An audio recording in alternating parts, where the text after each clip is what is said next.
Hey, my friends, it's Matt. This is the 10-Minute Bible Hour podcast. We got one of those trampoline places in town. Do you have one of those? They're almost always steel buildings out in some industrial park on the edge of town, and that's how it is where we live too. But inside that steel building, you've got something that is sort of like the modern equivalent of what roller skating rinks used to be. And there's a snack bar. You go in, you got to change out of your shoes, very roller skating rink-like. And there's usually some music playing, and they dim the lights a little bit, and you jump around, you do active things, and you socialize with other people. It's a nice time. And we went there the other night. It was pretty cool. And of course, they don't want you wearing your filthy, disgusting, ratty shoes while you're running around in there. But they also understand that some people, because of the certain grooming habits that they embrace, they just don't wear socks. And so they don't really want people running around with their nasty, disease-infected feet all over their trampolines and everything either. And so you have the option there to be afforded a pair of socks. And the socks they give you, I mean, they're really cool. They've actually got this like rubberized stuff on the bottom, so it makes it even stickier, so you can like really plant the landing when you're doing flips and all of that business. But the deal is, like, look, if you're going to be at the jump place, you just have to have on a certain type of attire. That's just what you do at the jump place. And if you don't, like, you're going to get talked to. And if you're not willing to wear the socks, like, I'm sorry, you're going to have to go to some other jump place. Likewise, in Matthew chapter 22, we got a situation where there's a wedding banquet, and though I don't exactly understand what the ground rules were in the first century, apparently there's a certain outfit that you're supposed to wear, like a certain type of wedding attire. I don't even think it's like just look nice. The text of Matthew 22 and the assumptions behind it starting in verse 11 and running through verse 14 give me the impression that the original audience and Jesus would have had in mind an expectation for a fancy wedding kind of thing where people dress with some degree of uniformity, and that's part of the celebration, and that's part of what you do. And it'd be really weird to go to such a thing not dressed in the attire that is prescribed for that wedding. Maybe the closest thing we could associate this with when it comes to a wedding would be like the groomsmen get-ups or the bridesmaids' dresses. Usually there's some uniformity there, and it would be weird if Tory was one of your groomsmen and he showed up wearing some Zubaz pants and one of those black see-through mesh tank tops that I'm seeing that are becoming so popular these days. I mean, in that situation, understandably, people would look at Tory and they'd be like, dude, you're not taking this seriously. Like, come on. It's clearly a big deal for everybody. Could you at least just wear the bow tie with your sleeveless mesh tank top? Thank you, dude. Well, it's such an offense in this parable of Jesus that we're hearing that there's some punishment that goes along with it. It's not just social stigma. It's kind of a deal. Now, maybe in this parable that we're looking at, the king here has frayed nerves, and maybe we should read this parable and understand that he's been through a lot and he's just not messing around anymore. Like, we're doing a wedding party and let's make it nice. But I think there's more going on. So to summarize, here's how we got here. This parable of the wedding banquet, Jesus says the kingdom of heaven is like a king who was going to have a wedding banquet for his kid, the prince, the son. And he invited a bunch of people, presumably nobility, and presumably they all agreed to come because you don't throw the party if they all say no. And then it comes time to have everything ready to go. And it's a little unpredictable as to when that will be because of the way the supply chain and the pre-refrigeration age worked. But he has everything ready to go. He sends out his servants. He's like, all right, just go bring everybody in. It's time to get cracking. And all the people who were invited, the landed entitled nobility types, are like, nah, I'm just not feeling it. And they don't go. And the king sends the messengers back out. And they're like, no, I'm definitely not going. But a few of them even get so irritated at the re-invite that they kill the servants that are sent. And the king's super mad. And he goes and burns their cities, burns their property, and puts them to the sword. And then he comes back and he tells the not murdered servants to just go out to the street corners or the highways and the byways or the place where the sidewalk ends, whatever, out to places where you wouldn't get fancy guests, and just bring them in, good and bad, invite them all to the party.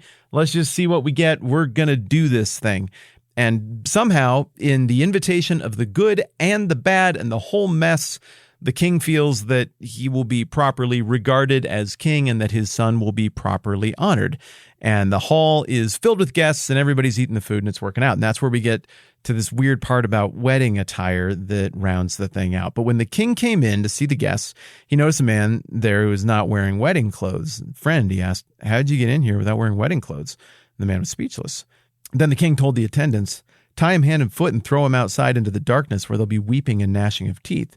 For many are invited, but few are chosen. Okay, first off, I am with you. That seems really rash on the surface. It seems really extreme. Again, maybe we could chalk this up to just it's been kind of a long day, all right?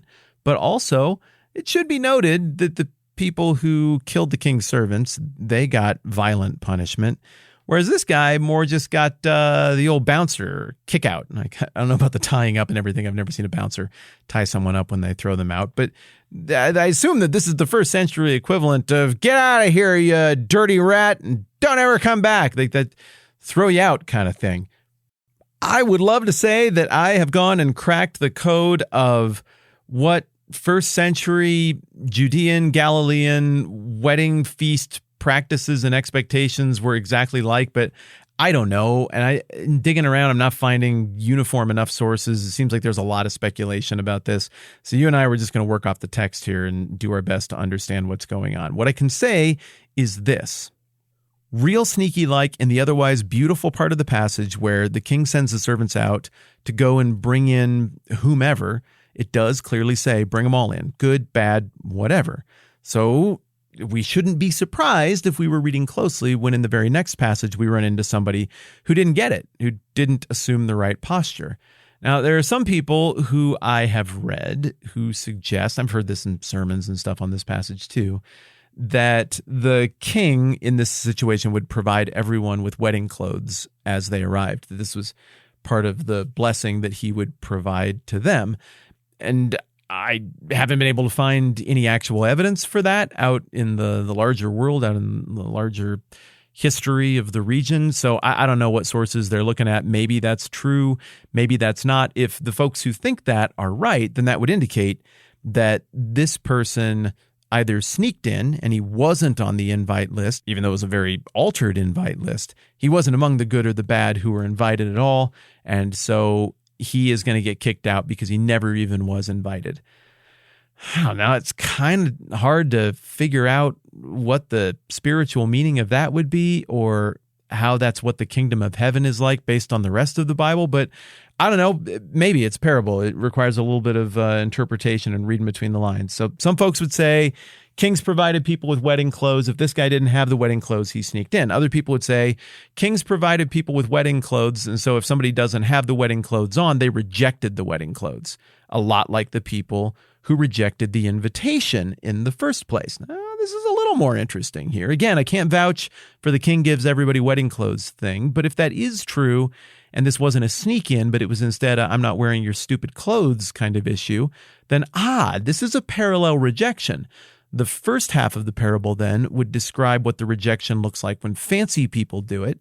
And the second half of the parable then would describe what a rejection of the king looks like when not fancy people do it. And then the point would be, like, hey, fancy, not fancy, like everybody has the capacity to assume the right posture before the king, and everybody also has the capacity to reject it, even though that rejection may look a little bit different on the outside. And whatever the case, the king here, who, if we assume the king is God, then, we liken that to what we've seen throughout the rest of Matthew, where we've seen time and time again, Jesus knew what they were thinking. He knew their hearts.